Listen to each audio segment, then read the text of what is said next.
So hello everyone, नमस्कार साथियों। स्वागत है आप सभी का एक बार फिर से डेली करंट अफेयर्स की क्लास में। और आज है साथियों आप लोगों की 12 नवंबर। और आज हम सभी 12 नवंबर से बनने वाले जितने भी मोस्ट इंपोर्टेंट करंट अफेयर्स के प्रश्न बने हैं, इन सभी प्रश्नों को हम इस क्लास के अंदर डिस्कस करेंगे। और एक बात और साथियों, जिन्होंने भी साथियों कल की क्लास नहीं देखी हो, यानी कि 11 नवंबर की, वो एक बार कल की क्लास जरूर देख लीजिएगा। क्योंकि साथियों कल की क्लास क्या है कि काफी ज्यादा महत्वपूर्ण थी। कल की क्लास से आपको डेफिनेटली एग्जाम में प्रश्न देखने को मिलेगा, लेकिन फिर भी मैं एक बार आपको 2 मिनट के अंदर रिवीजन करा देता हूँ। उसके बाद हम लोग आज के क्वेश्चनों की बढ़ते हैं। तो जैसा कि साथियों लास्ट क्लास के अंदर मैंने आप लोगों को पढ़ाया था कि अभी पहली बार WTA फाइनल में जो महिला एकल का खिताब है, यह भी किसने जीता था? तो अमेरिका की कोको गॉफ ने। फिक्की के मैंने आपको अध्यक्ष बताए थे, जो कि अभी कौन बने हैं? तो हर्षवर्धन अग्रवाल। अभी थाईलैंड में टूरिज्म को बढ़ावा देने के लिए जो ब्रांड एम्बेसडर है, ये भी किसे बनाया गया है? तो अभिनेता सोनू सूद को। पंडित राम नारायण का नाम मैंने आपको पढ़ाया था। इनका भी 96 वर्ष की आयु में निधन हो गया है। इनका संबंध किस वाद्य यंत्र से था? तो ये साथी सारंगी वादक थे। अभी न्यू साउथ वेल्स में स्क्वैश ओपन प्रतियोगिता का जो महिला एकल सिंगल का खिताब है, ये किसने जीता है? तो बात की अनाहत सिंह ने। IBSF विश्व बिलियर्ड चैंपियनशिप 150 अप फॉर्मेट का जो खिताब है, यह भी किसने जीता है? तो भारत के बिलियर्ड खिलाड़ी पंकज अडवाणी ने। किस राज्य सरकार ने अभी नई समुद्री विमान सेवा, जिसका नाम है स्काई मीट सी, इसकी शुरुआत हुई है? तो आंध्र प्रदेश के अंदर। विश्व प्रसिद्ध पुष्कर मेले के बारे में मैंने आपको पढ़ाया था, जो कि ऊंटों का सबसे बड़ा मेला है। यह भी कहां पर शुरू है? तो राजस्थान के अजमेर के अंदर। पहली डिजिटल जनसंख्या घड़ी का उद्घाटन ये कहां पर हुआ था? तो कर्नाटक के बेंगलुरु के अंदर। अभी नीरज चोपड़ा ने किसे अपना कोच घोषित किया था? तो ये कहता था तो चेक गणराज्य के जान जेले जनी को। और लास्ट क्वेश्चन मैंने आपको पढ़ाया था कि जो संयुक्त राष्ट्र जलवायु परिवर्तन सम्मेलन है 2024, यानी कि COP29, इसकी शुरुआत कहां पर हुई है? तो अजरबैजान की राजधानी बाकू के अंदर। आई होप साथियों को 11 नवंबर के करंट अफेयर्स के प्रश्न क्लियर होंगे। लेकिन साथियों कल की क्लास आप लोग एक बार जरूर देख लीजिएगा, क्योंकि कल की क्लास काफी ज्यादा महत्वपूर्ण थी। अब हम लोग आज के क्वेश्चनों की बढ़ते हैं। तो आज का क्वेश्चन साथियों आप लोगों के सामने रहा, जो कि पहला क्वेश्चन मोस्ट इंपोर्टेंट है। अभी साथियों जो FIH स्टार अवार्ड है 2024, इनकी घोषणा हो चुकी है। और इसी में साथियों पहला क्वेश्चन रहा, जो कि आपका सुपर मोस्ट इंपोर्टेंट है, पहला ही क्वेश्चन। इस पे आप लोग स्टार मार्क कर लीजिए। आप लोगों से पूछ रहा है कि अभी FIH बेस्ट जो goalkeeper of the year award है, यह भी किसे दिया है? तो ये चुने गए साथियों goalkeeper of the year Bharat के PR सीरीजेस। करेक्ट आंसर होगा ऑप्शन नंबर ए। दरअसल FIH हॉकी स्टार अवार्ड 2024 समारोह में भारतीय हॉकी टीम के जो पूर्व गोलकीपर है, जिनका नाम है PR सीरीजेस, इनको FIH best goalkeeper of the year चुना गया। और इसी में साथ जो हरमनप्रीत सिंह है, इनको प्लेयर ऑफ द ईयर चुना गया। हालांकि साथ जो हरमनप्रीत सिंह है, ये इस बार का इनका तीसरा खिताब है। इससे पहले भी इनको 2021 में और 2022 में प्लेयर ऑफ द ईयर चुना जा चुका है। अब एक बार हम लोग FI हॉकी स्टार अवार्ड 2024 के अन्य विजेताओं को और देख लेते हैं। तो ये तो साथ ही मैं आप लोगों को बता चुका हूँ कि जो men's player of the year है, ये कौन बने? तो बात के Harmanpreet Singh. Women's player of the year पूछे आप लोगों से, तो ये भी जेंसन है, जो कि नीदरलैंड की है। Mains goalkeeper of the year भी मैं आपको बता चुका हूँ, जो कि सबसे ज्यादा महत्वपूर्ण नाम है PR सीरीज का, भारत के हैं। Women's goalkeeper of the year पूछे आप लोगों से, तो ये जियाओ को चुना है, जो कि चीन के हैं। और चारों साथियों ऊपर के तो आप लोगों को याद रखने हैं, बाकी खाली एक बार आप लोग रीड कर लीजिएगा। फिर भी मैं आप लोगों को बता देता हूँ। जैसे कि women's rising star of the year पूछे आप लोगों से, तो ये जो डियाज है, जो कि अर्जेंटीना के हैं। Men's coach of the year पूछे आप लोगों से, तो ये जेरोन डेलमी को चुना गया है, जो कि नीदरलैंड की है। Women's coach of the year पूछे, तो ये एलिसन अन्नान है, जो कि चीन की है। Men's umpire of the year पूछे आप लोगों से, तो ये स्टीव रोजर्स है, जो कि ऑस्ट्रेलिया के हैं। और जबकि women's umpire of the year पूछे, तो ये सारा विल्सन है, जो कि कहाँ की है? तो स्कॉटलैंड की। अब आज के साथ हम लोग दूसरे क्वेश्चन की ओर बढ़ने से पहले एक बार मैं आपको FIH यानी कि इंटरनेशनल हॉकी फेडरेशन के बारे में और पढ़ा देता हूँ। तो इसका जो गठन है, ये 7 जनवरी 1924 को हुआ था। मुख्यालय का है तो लॉजेन, स्विट्जरलैंड के अंदर।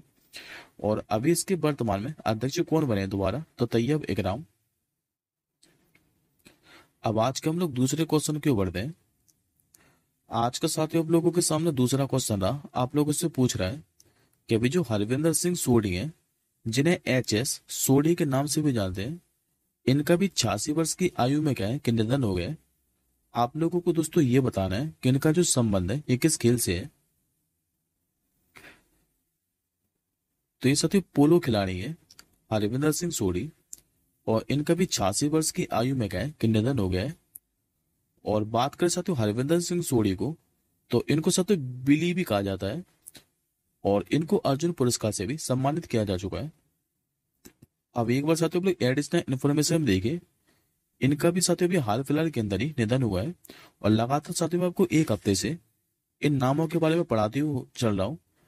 अब साथियों मैं आप लोगों से रिक्वेस्ट करता हूँ कि एक बार आज आप लोग खुद से रिवीजन कीजिएगा। मैं इनमें से जो हाईलाइट नाम है एक बार उनको बता देता हूँ, जो कि सबसे ज्यादा महत्वपूर्ण नाम है। जैसे कि यामिनी कृष्णमूर्ति, इनका संबंध भरतनाट्यम से है, और ये रुक्मणी देवी अरुणडेल की शिष्य है, इनका निधन हुआ है। अली अकबर खान के शिष्य राजीव तारानाथ, ये प्रसिद्ध सरोदवादक है। बिहार कोकिला के नाम से जानी जाती थी शारदा सिन्हा, ये भी लोक गायिका है, और ये बिहार में छठ पूजा के गानों के लिए काफी ज्यादा फेमस थी। इनका भी हाल ही में निधन हो गया है। और पंडित राम नारायण का नाम मैंने आपको कल ही पढ़ा है, ये सारंगी बाधक है। इनको 2005 में पद्म भूषण से सम्मानित किया गया था, और इनका भी निधन हो गया है। बाकी के नाम साथियों आप लोग पीडीएफ से एक बार देख लीजिएगा, क्योंकि पिछले 7 दिनों से मैं आपको लगातार पढ़ा रहा हूँ ये नाम। अब आज का हम लोग तीसरे क्वेश्चन क्यों पढ़ते हैं। आज का तीसरा क्वेश्चन आप लोगों के सामने रहा, और आप लोगों से पूछ रहा है कि अभी किस राज्य सरकार ने पद्म पुरस्कार विजेताओं को हर महीने 30,000 रुपए देने की घोषणा की है। तो ऐसा करने वाले दोस्तों जो राज्य सरकार बनी है, ये बनी हुई उड़ीसा सरकार। करेक्ट आंसर होगा ऑप्शन नंबर सी। दरअसल भी उड़ीसा सरकार ने कहा है कि शनिवार को राज्य के सभी पद्म पुरस्कार पाने वालों को 30,000 रुपए महीने देने की घोषणा की है। और राज्य के साथ ही 55 पद्म पुरस्कार विजेताओं को ये राशि दी जाएगी। और इसके लिए उड़ीसा सरकार क्या है कि हर साल 2 करोड़ रुपए खर्च करेगी। बात करते हैं हम लोग उड़ीसा के बारे में, तो हम लोग उड़ीसा से संबंधित करंट अफेयर्स के प्रश्नों को रिवीजन कर लेते हैं।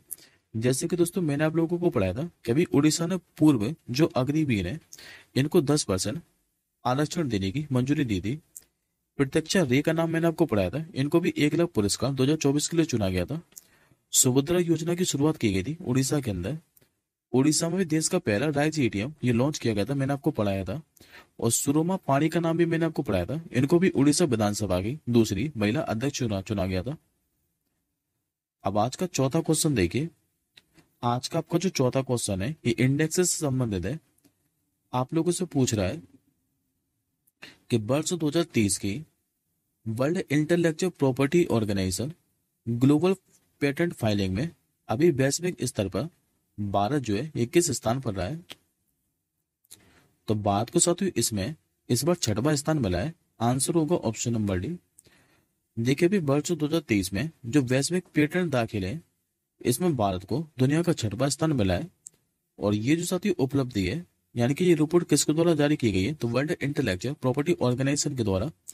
रिपोर्ट के अगर मुताबिक देखें तो साल 2030 में दुनिया भर में 35 लाख से ज्यादा पेटेंट दाखिल किए गए भारत में। और बाद में पेटेंट दाखिल में 15.7% की सालाना वृद्धि दर भी देखी गई है। अब एक बार हम लोग शीर्ष स्थान वाले देशों को और देख लेते हैं, जहां पर 2030 में सबसे अधिक पेटेंट दाखिल हुए। तो साथियों चीन पहले स्थान पर है, दूसरे स्थान पर है यूएसए यानी कि संयुक्त राज्य अमेरिका, और तीसरे स्थान पर जापान है। अब बात करते हैं हम लोग वर्ल्ड इंटेलेक्चुअल प्रॉपर्टी ऑर्गेनाइजेशन के बारे में, यानी कि बीपो के बारे में। तो इसकी स्थापना 1967 को हुई थी। मुख्यालय यदि आप लोगों से पूछे तो जिनेवा के स्विट्जरलैंड के अंदर है। महानिदेशक इसके कौन है, तो डेरेन टांग। और इसमें सदस्य देशों की संख्या कितनी है, तो 197।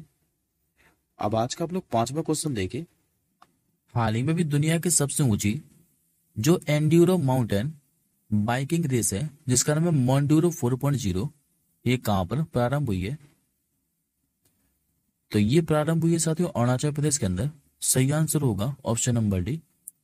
और यदि साथियों आप लोगों से पूछे कि अरुणाचल प्रदेश के भी कहां पर, तो याद रखिएगा अरुणाचल प्रदेश के तवांग के अंदर। ये जो साथियों एंड्यूरो माउंटेन बाइकिंग रेस है, ये 14,400 फीट की ऊंचाई से शुरू हुई है और इन बाइकिंग को कहां तक उतारा गया तो 8,000 फीट तक की ऊंचाई पर, जो कि इसे दुनिया की सबसे कठिन दौड़ में से एक बनाता है। अब बात करते हैं साथियों हम लोग अरुणाचल प्रदेश के बारे में। तो अरुणाचल प्रदेश का जो गठन है ये 20 फरवरी 1987 को हुआ था। मुख्यमंत्री यहाँ के कौन है तो पेमा खांडू। राज्यपाल यदि आप लोगों से पूछे तो ये अभी नए बने थे, केवल त्रिविक्रम पटनायक। राजधानी यहाँ की ईटानगर। लोकसभा की सीटें पूछे तो यहाँ पर आप एक लोकसभा की सीट आपको देखने को मिलेगी। राज्यसभा की सीट पूछे तो यहाँ पर आपको 2 राज्यसभा की सीट देखने को मिलेगी। और विधानसभा की सीटों की संख्या कितनी है तो 60, जबकि यहाँ पर जिलों की संख्या कितनी है तो 28। अब आज के हम लोग छठवें क्वेश्चन की ओर बढ़ते हैं। आज का छठवां क्वेश्चन साथियों आप लोगों के सामने रहा है और आप लोगों से पूछ रहा है कि अभी सेमीकंडक्टर नीति लागू करने वाला भारत का जो पहला राज्य है यह भी कौन सा बना है। तो ये जो राज्य साथियों ये गुजरात बन चुका है। करेक्ट आंसर होगा ऑप्शन नंबर बी। दरअसल अभी गुजरात जो है ये सेमीकंडक्टर नीति को लागू करने वाला भारत का पहला राज्य बन गया है। और गुजरात सरकार ने साथ देश की पहली जो सेमीकंडक्टर नीति है 2022 से 27 इसकी शुरुआत की है। और इसका उद्देश्य क्या है तो सेमीकंडक्टर आत्मनिर्भरता में राज्य के नेतृत्व को बढ़ावा देना, जिससे भारत सेमीकंडक्टर में क्या है कि आत्मनिर्भर बन सके। अब बात करते हैं दोस्तों हम लोग गुजरात के बारे में। तो पहले तो आप लोग ये याद रखेंगे कि गुजरात का गठन कब हुआ था तो 1 मई 1960 को। राजधानी यहाँ की क्या है तो गांधीनगर, कई बार बता चुका हूँ। मुख्यमंत्री यहाँ पे भूपेंद्र भाई पटेल और राज्यपाल कौन है तो आचार्य देवव्रत। लोकसभा की सीटें यदि आप लोगों से पूछे तो यहाँ पर आपको 26 लोकसभा की सीटें देखने को मिलेंगी। राज्यसभा की सीट आपको यहाँ पर देखने को मिलेंगी 11, जबकि विधानसभा की सीट कितनी है तो 182। और यहाँ पर जिलों की संख्या कितनी है तो 33। और थोड़ा साथियों आप लोग दिमाग पर जोर डालिए, अभी मैंने आपको रिसेंटली यहाँ से 2 करंट अफेयर्स के प्रश्न पढ़ाए नवंबर महीने के अंदर ही। मैंने दोस्तों आप लोगों को पढ़ाया था अभी प्रधानमंत्री मोदी जी ने गुजरात का जो बड़ोदरा है यहाँ पर अभी टाटा के एयरक्राफ्ट कॉम्प्लेक्स का उद्घाटन किया था, जिसमें C-295 विमानों को तैयार किया जाएगा। और दूसरा क्वेश्चन मैंने आपको अभी रिसेंटली पढ़ाया कि अभी जो केंद्रीय गृह एवं सहकारिता मंत्री हैं अमित शाह जी, इन्होंने गुजरात का सबसे बड़ा वेस्ट टू एनर्जी जो प्लांट है इसका शुभारंभ कहां पर किया था तो गुजरात के अहमदाबाद के अंदर, याद कीजिए। अब आज का हम लोग 7वां क्वेश्चन देखते हैं। आज का 7वां क्वेश्चन आप लोगों के सामने रहा है। आप लोगों से पूछ रहा है कि अभी किस राज्य के मुख्यमंत्री ने जो हो भाषा है इसको अभी संविधान के 8वीं अनुसूची में शामिल करने की मांग की है। तो ऐसा करने वाले साथ जो राज्य सरकार बनी है ये बनी अभी असम सरकार। सही उत्तर होगा आपको ऑप्शन नंबर सी। दरअसल असम के जो मुख्यमंत्री हैं जिनका नाम है हेमंत बिस्वा शर्मा, इन्होंने भी हो भाषा को संविधान की 8वीं अनुसूची में शामिल करने की मांग की है। हालांकि साथ ही जो हो भाषा है ये असम, झारखंड, उड़ीसा और पश्चिम बंगाल के कुछ हिस्सों में बोली जाती है। और साथ ही जो संविधान की 8वीं अनुसूची है इसमें 22 भाषाओं का जिक्र किया गया है, याद रखेंगे ये। अब बात करते हैं हम लोग असम के बारे में। तो पहले याद रखेंगे असम की राजधानी क्या है तो दिसपुर। और इसमें साथ ही कंफ्यूज मत होना, क्योंकि मैंने कई बार देखा है कि असम की जो राजधानी है ये विद्यार्थी गुवाहाटी लगा के आ जाते हैं, लेकिन याद रखेंगे गुवाहाटी सबसे बड़ा शहर है। असम की जो राजधानी है ये दिसपुर है। मुख्यमंत्री पूछे तो मैं आपको बता चुका हूँ हेमंत बिस्वा शर्मा। और राज्यपाल कौन है आगे तो गुलाब चंद कटारिया। अब हम लोग असम से संबंधित करंट अफेयर्स के प्रश्नों को और देख लेते हैं। जैसे कि साथ ही प्रधानमंत्री मोदी जी ने असम में जो ऑयल इंडिया लिमिटेड है इसके द्वारा भी 4 कंप्रेस्ड संपीड़न बायोगैस प्लांट के निर्माण का शुभारंभ किया था। यूनेस्को के भी विश्व विरासत सूची में ऐतिहासिक जो मोइदम है इनको भी शामिल किया गया था, जो कि बाद की 43वीं वर्ल्ड हेरिटेज साइट बन गई है। असम राइफल के मैंने आपको नए महानिदेशक बताए थे, जो कि कौन बने थे तो विकास लखेरा साहब। परिवहन निगम ने भी भारत की पहली 100% जो इलेक्ट्रिक बाइक टैक्सी है ये कहां पर शुरू की थी तो असम के अंदर ही। और असम ने जो मुस्लिम विवाह और तलाक पंजीकरण अधिनियम है 1935 इसको निरस्त भी कर दिया था। अब आज के हम लोग 8वें क्वेश्चन की ओर बढ़ते हैं। आज का साथियों हम लोगों से 8वां क्वेश्चन पूछ रहा है कि अभी किस शहर में दुनिया का सबसे बड़ा खाद्य और जो पेय उद्योग कार्यक्रम है जिसका नाम है गल्फ फोस्ट 2024 ये भी शुरू हुआ है। तो वैसे तो साथी इस क्वेश्चन का जो आंसर है ये नाम से स्पष्ट हो रहा है गल्फ। तो यहाँ पर जो गल्फ कंट्री है ये दुबई है। तो करेक्ट आंसर होगा ऑप्शन नंबर सी। दरअसल साथियों जो दुनिया का सबसे बड़ा खाद्य और जो पेय उद्योग कार्यक्रम है जिसका नाम है गल्फ कोस्ट 2024, यह भी 5 और 7 नवंबर को दुबई वर्ल्ड सेंटर में आयोजित किया गया है। और गल्फ कोस्ट में खाद्य पेय उपकरण प्रौद्योगिकी सहित उत्पादों और सेवाओं की एक विस्तृत श्रृंखला को कवर करता है। बात करते साथ हम लोग संयुक्त अरब अमीरात के बारे में यानी कि यूएई के बारे में। तो यूएई के साथ यदि आप लोगों से राजधानी पूछे तो ये अबू धाबी। मुद्रा क्या चलती है यहाँ पर? तो दिरहम। यहाँ के प्रधानमंत्री कौन है? तो मोहम्मद बिन राशिद अल मकतम। जबकि राष्ट्रपति कौन है? तो मोहम्मद बिन जायद अल नायन। अब मैं आपको दुबई से यूएई से संबंधित करंट अफेयर्स के प्रश्न पढ़ा देता हूँ। तो जैसे कि साथ वर्ल्ड गवर्नमेंट समिट 2024 का आयोजन कहाँ पर किया था? तो यूएई के दुबई के अंदर। विश्व की पहली हवाई टैक्सी सेवा की शुरुआत कहाँ पर हुई थी? तो दुबई के अंदर ही। अभी आईआईटी दिल्ली का जो नया ब्रांच है ये कहाँ पर ओपन हुआ था? तो अबू धाबी के अंदर। मैंने आपको महिला T20 वर्ल्ड कप के बारे में पढ़ाया था, इसका आयोजन कहाँ पर हुआ था? दुबई के अंदर। और प्रधानमंत्री मोदी जी ने 14 फरवरी 2024 को यूएई की जो राजधानी है अबू धाबी, यहाँ पर भी पत्थर से बने पहले हिंदू मंदिर का भी उद्घाटन किया था, यदि आप लोगों को याद हो तो। अब ये रहा साथी आप लोगों के सामने आज को 9वां प्रश्न जो कि दिवस से संबंधित है। और ये साथी नवंबर महीने का सबसे महत्वपूर्ण दिवस है, याद रखिएगा। आप लोगों से पूछ रहा है कि भारत में जो राष्ट्रीय शिक्षा दिवस है ये कब मनाया जाता है? तो ये जो साथी राष्ट्रीय शिक्षा दिवस है यानी कि नेशनल एजुकेशन डे, ये प्रतिवर्ष 11 नवंबर को मनाया जाता है। करेक्ट आंसर होगा ऑप्शन नंबर बी। देखिए साथियों जो मौलाना अबुल कलाम आजाद है, इन्हीं की जयंती के उपलक्ष्य में भारत में हर साल 11 नवंबर को नेशनल एजुकेशन डे मनाया जाता है। और अबुल कलाम आजाद की बात करें तो इनका जन्म साथियों मक्का में 1988 में हुआ था। और ये भारत के पहले शिक्षा मंत्री भी थे। इनकी आत्मकथा साथियों कई बार पूछी गई है, याद रखेंगे। इंडिया विंस जो फ्रीडम है ये इनकी आत्मकथा है। और इन्हें 1992 में भारत का जो सर्वोच्च नागरिक सम्मान है यानी कि भारत रत्न था, ये मरणोपरांत दिया गया था।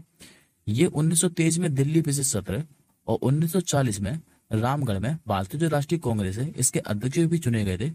जबकि साथियों उनकी मृत्यु कब हुई थी? 2 फरवरी 1958 को। अब आज का हम लोग आखिरी क्वेश्चन देखते हैं। आज का साथियों को जो आखिरी क्वेश्चन है ये प्रधानमंत्री से संबंधित है। आप लोगों से पूछ रहा है कि हाल ही में डॉक्टर जो नवीन राम गुलाम है यह भी किस देश के प्रधानमंत्री बने हैं? ये बन चुके हुए साथियों मॉरिशस देश के। करेक्ट आंसर होगा ऑप्शन नंबर ए। देखिए साथियों लेबर पार्टी के जो नेता है नवीन राम गुलाम, ये भी मॉरिशस के फिर से प्रधानमंत्री चुने गए हैं। और नवीन राम गुलाम की बात करें तो इससे पहले साथियों 1995 से लेकर सन 2000 और सन 2005 से लेकर 2014 तक मॉरिशस के प्रधानमंत्री रह चुके हैं। और ये स्थान किसका लेंगे इस बार? तो प्रवीण जुगन्नाथ का। बात करते साथ हम लोग मॉरिशस के बारे में। तो मैप में पहले आप लोग लोकेशन देखिए। मॉरिशस साथियों को हिंद महासागर में अफ्रीका के पूर्वी तट पर स्थित एक द्वीपीय देश के रूप में मिलेगा, जो कि साथियों छोटा सा देश है। हालांकि आपको मैप में दिखाई देगा नहीं, लेकिन आप लोग एक अंदाजा लगा लीजिए कि स्थित कहाँ पर है। राजधानी यदि आप लोगों से पूछे तो ये पोर्ट लुइस है। और मुद्रा क्या चलती है यहाँ पर? तो मॉरिशस रुपया। और अब यहाँ के नए प्रधानमंत्री कौन बन गए? तो नवीन राम गुलाम, याद रखेंगे। ये रहा साथियों आपका आज का क्वेश्चन ऑफ द डे। इस प्रश्न का आंसर मुझे आप लोग कमेंट बॉक्स के अंदर बताइएगा कि अभी किसने सेफ महिला चैंपियनशिप 2024 ये जीती है। इस प्रश्न का आंसर आप लोग मुझे कमेंट बॉक्स के अंदर बताइएगा। और इस क्लास के साथ जो PDF है ये आप लोग हमारे टेलीग्राम ग्रुप से डाउनलोड कर सकते हैं। टेलीग्राम ग्रुप का जो लिंक है उस वीडियो के डिस्क्रिप्शन बॉक्स में है।